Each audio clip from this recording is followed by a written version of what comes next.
Hey, what's going on, everybody? Hope you're doing well. Just got back from Florida a few days ago from the kickoff to the 2025 Elite Series season on the St. Johns River and Lake Okeechobee. And I'm going to work on a new series for the season that I'll be putting out on YouTube. It'll be kind of a tournament recap type deal, but I'm going to sit and kind of do a Monday morning quarterback, if you will, of my performance throughout each tournament for the 2025 season. I'm going to edit my fish catches and kind of my thought process throughout the course of the tournaments, and then I'm going to sit and view it with you guys and kind of commentate, criticize or praise my performance, whether I thought, oh, that was a good decision or a bad decision, or I shouldn't have swung that fish, or really got sidetracked here, just to kind of give you a little inside look at my mind and my thought process throughout these weeks. We'll try and set the stage, give you a lay of the land, where we're at, what the weather's been like, time of year, and then really talk about, what we did well, what we didn't do so well throughout the week, presentations, techniques, baits, product, all that stuff. We'll get into it, but it'll just be a little bit different twist on tournament recaps. Kind of give you an inside look at what I do throughout these weeks on the Elite Series and kind of how I break down bodies of water. So I've already edited the first one here for the St. Johns River, so we're going to dive right into it and show you how that event progressed. It was not a good event for me. I finished down into the 70s. Not how you want to start an Elite Series season. To get off on the right foot is a big deal each year, and I've had a lot of slow starts throughout my career. I've had some decent starts, but to get off on a good foot is so key towards, propelling you towards that end goal of getting to the Bassmaster Classic at the end of the year and really not having to dig yourself out of a hole. So right off the hopper, I didn't do a great job of that. And we'll kind of break down my week. We had some really cold weather leading into the tournament. 2 weeks prior, big warm up down in Florida. I think there was a big push of fish up shallow that spawned, and then the week we were there, it got really cold. There wasn't really another wave of spawners, but there were fry garters in these areas that I was fishing, and then there was some offshore schools on bars, that sort of deal. There was maybe a little bit of a residual wave of fish that were spawning from that warm up. So it's February in Florida. The weather's real volatile that time of year, and I've had some good finishes down there when it's been cold, but I really wasted a lot of time in practice trying to duplicate what I've done to have good finishes on the St. Johns in past years. And in hindsight, that was a big waste of time. And it really kind of deterred me from fishing the moment and fishing new areas and really getting dialed in like I should have, man. I found a few things. I found one group of fish about 40-50 miles away from takeoff, pretty long run. I was in the last flight on day one, so I knew there were going to be some other boats there, but it's pretty much all I had. It was the best school of fish I found, and then I kind of caught some fish in that area as well throughout practice. So that's really where I wanted to commit my tournament, at least to start the day. I had found some stuff that was more tide and current related that I thought maybe might play later in the day, but I was going to start further south, and so we'll get into it here. Pull up the day one footage, take off here. Mercer announcing us, which is always fun. Just kick off the year. We got a long run here, going all the way down Lake George. Get to our first spot, pull up. Of course, there's guys here. That was actually Paul Marks that let me in. Thanks, Paul. I do appreciate that. I kind of slid down, tried to get out of Paul's way, and I ended up hooking up with a decent one here right away.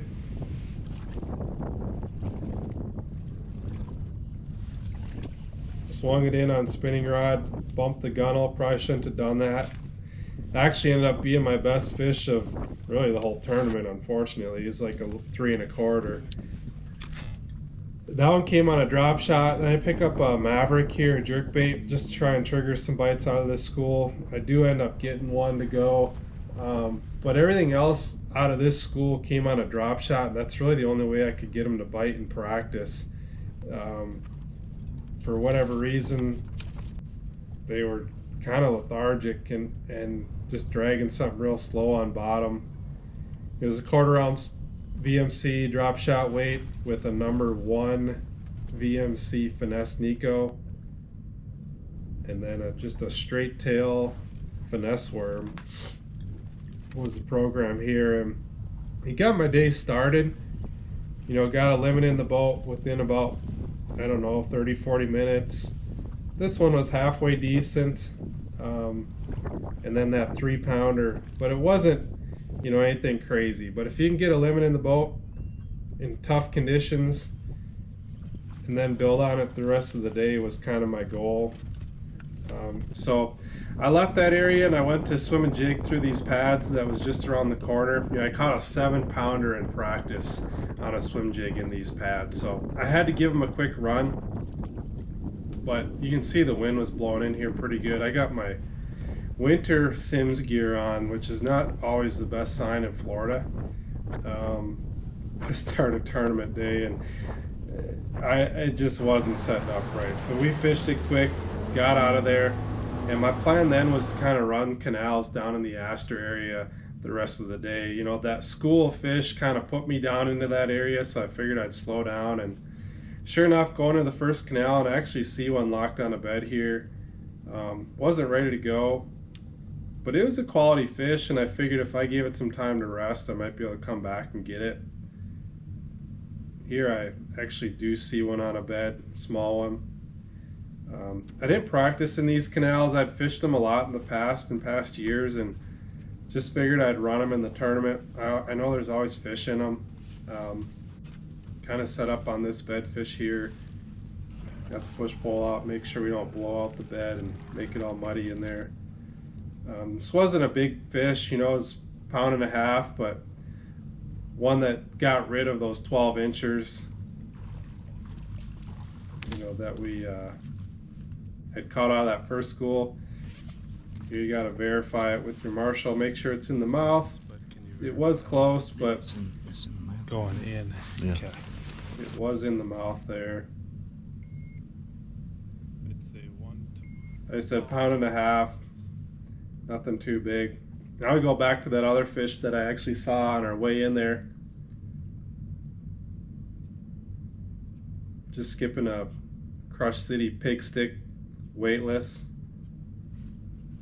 And it bit on like the 2nd or 3rd cast. I just stayed way back from that fish where he was out of sight and made a mental note of where that fish was when I went by him the first time.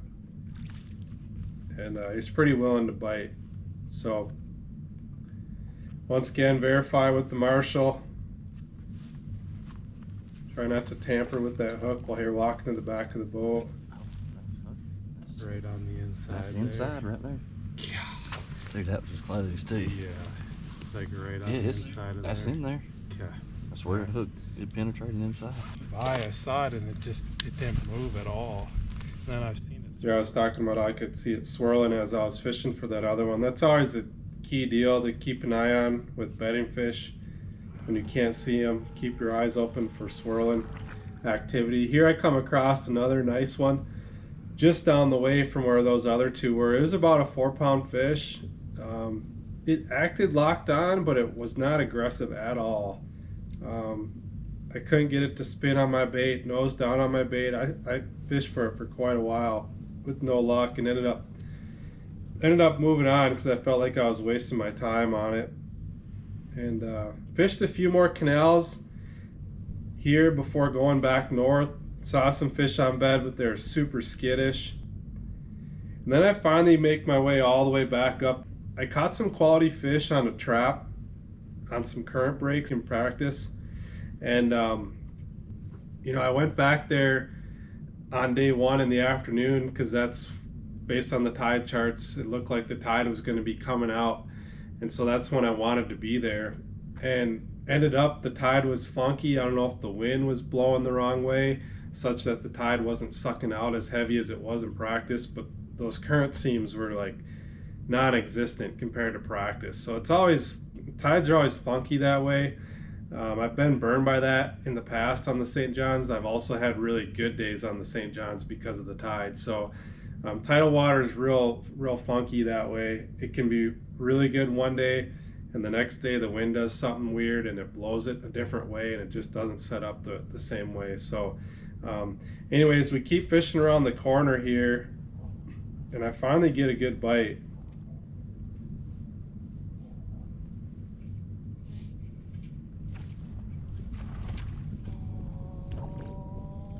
And I don't know if it's a bass or a dogfish, unfortunately, or mudfish. We call them dogfish up here in Minnesota. Yeah, I didn't get a good look either. If that was a bass, it was a 4+. I do get a couple more bites in this area, and they are all mudfish. So it made me feel a little bit better that possibly that was a mudfish that I lost. You never do know, but ended up flipping some pads in this area just because that current was kind of slack. I figured maybe I could get some bites flipping up there too. End up getting one small one here. I don't know that it helped me. And we got about 45 minutes left here, and I pull into a canal closer to takeoff. It's warming in the afternoon. The sun's beating on these canals all day. And I get a bite on a frog. Helps me a little bit. For as cold as we've had for weather leading up to this event, to get some bites on a frog was kind of interesting. I didn't expect that, but it just kind of felt right. We had some major cold weather in practice leading up to this tournament. To get some bites on a frog was kind of cool. You know, I think I upgraded once back in this little pocket, but ultimately I think it kind of led me astray the next day. On day 2, we'll kind of get into it, but that's it for day 1. You know, getting back to takeoff here, we ended up with 12 to 13 pounds, somewhere in that range for the day, which really wasn't bad. You know, I think I was in the 50s, mid 50s, and I felt like if I could do that again, I'd have a good chance of making the cut. So, you know, overall, took advantage of that school in the morning, got a limit, a good base, had really the rest of the day to upgrade, and just couldn't make it happen. So still not in a bad position in Florida. You know, if we land that one fish and it is a bass, you know, we're sitting up probably somewhere in the 30s. So not a terrible day, decent start to the year, but definitely not where we want to be, and hopefully we can, you know, do a little better on day 2. All right, day 2, St. John's River. Like I said, decent first day, not great, not terrible. Time to rip back down to the lake. I kind of debated what to do here on day 2. I figured, you know, if I can get to that school again and get another base limit and then just go make up the rest of the day in some of those canals, I know there's good fish in there. You know, there's been guys throughout practice that have been catching some quality fish in there. There's always quality fish in those canals. The only thing I don't like about it is there's usually other guys around too. So anyways, we start on that school. They're not really there. There's the ones that are there, I can't really get to bite. I caught a couple small ones here, as you can see, but not what I was hoping for. So on we go down into the canals, all ready to start our day. Oh yeah, that's right, I forgot. I did stop here on the main river channel, flip some pads. I figured with the cooler nights that maybe some of these pads out on the main river channel would be productive. Slowed way down, tried to pick them apart. Ultimately, no luck there. My plan was to go into this canal, but I see another boat in there that actually was in the top 10 after day 1, so I kind of left them alone. That was the canal I wanted to start in, but kind of gave him his space, moved on to the next one and started throwing a frog again. You know, based on those bites I got in the afternoon of day 2, I figured I could maybe get some more bites on a frog. So did a bit of that, did some flipping, throw a wacky rig around once again here, picking apart these pads. They're in full sun. You know, those Florida bass love to spawn around those pad roots in full sun, and yeah, just working my way through these canals really slowly and trying to generate some bites.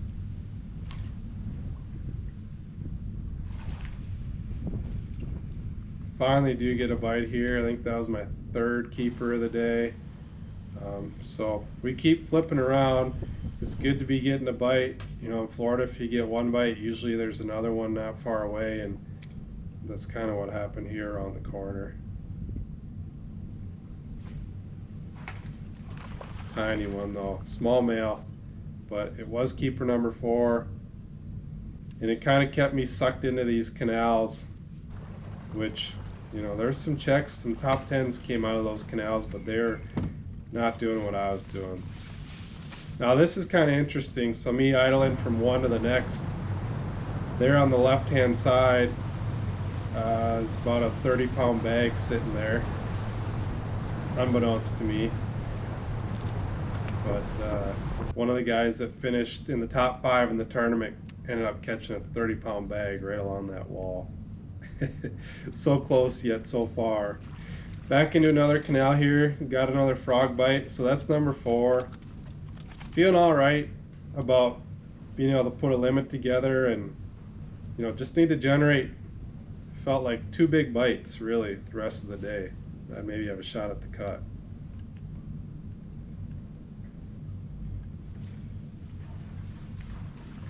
Another little frog fish there, that's my limit.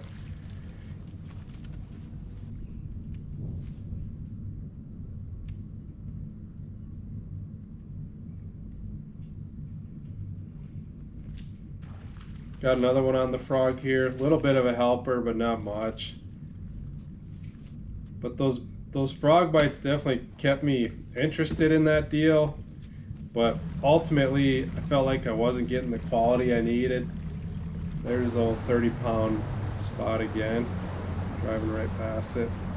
So I want to get back up to the school that I started on day 1 and 2. Reason being, in practice when I found that spot, it was about midday, high sun, and they were really grouped up, and there was a ton of them there, and so I wanted to check it once more before I left this general area of the river. So we gave it another try, drag the drop shot around, throw a trap, throw a jerk bait, throw the minnow, never had a bite. So on we go back to the set of pads, swimming a jig, where I caught that 7-pounder in practice, thinking that maybe conditions are a little bit more favorable. We got a little more sun, less wind, a little warmer, but ultimately never had a bite again. So here we are, working back across Lake George, getting back up into the river section towards takeoff, and by now I'm kind of in scramble mode. My initial thought was I'm just going to fish pads the rest of the day. There's always quality fish to be had on the St. Johns River on main river pads, whether you're flipping or throwing a swim jig.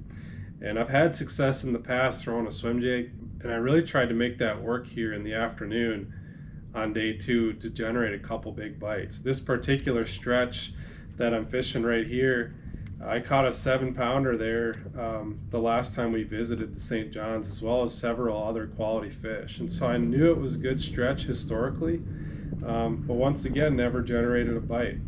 Here I stop on one more stretch close to takeoff. I've historically caught quality fish on this stretch too.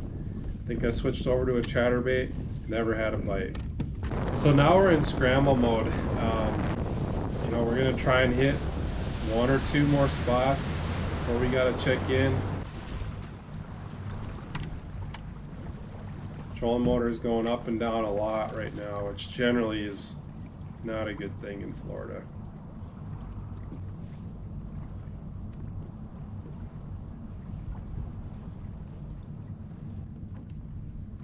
But you never know. One swing of the bat could be a 6 to 8 pounder on this place, and it could put you right back inside the cut. So you always fish to the bitter end.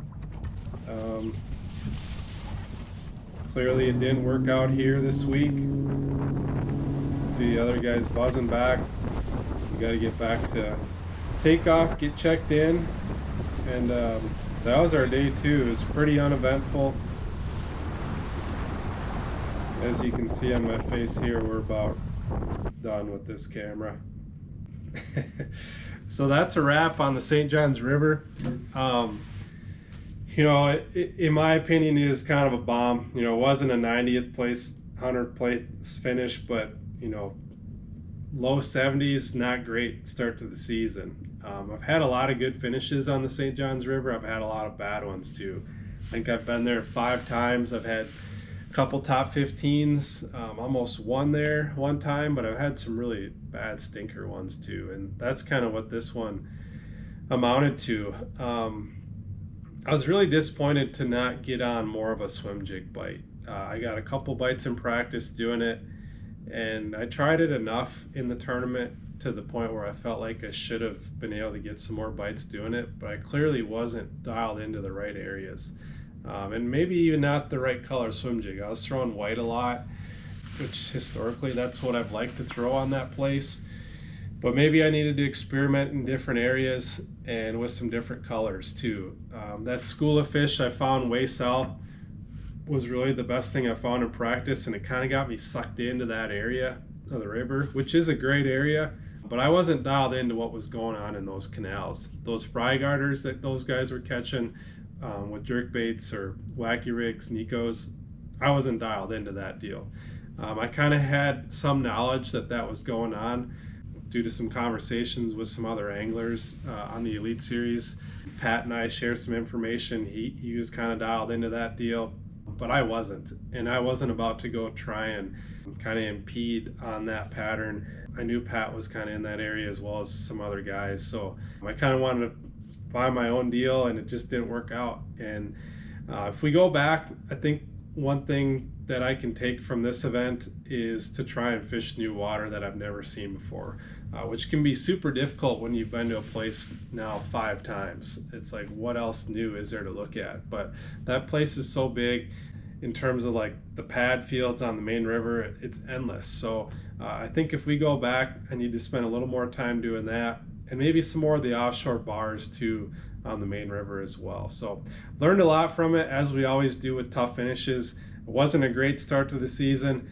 We got a few points out of the deal, 30 points or so, but on down the road to Okeechobee, got to reset, regroup, try and get back into it in terms of the point standings, and try and make a little money before we come back north here to Minnesota. So that's it. Hope you guys enjoyed getting inside my mind and me kind of picking apart what I felt like I should have done different, what I did well. On down the road to the next one. This one's in the rear view mirror, and we'll see how Okeechobee goes.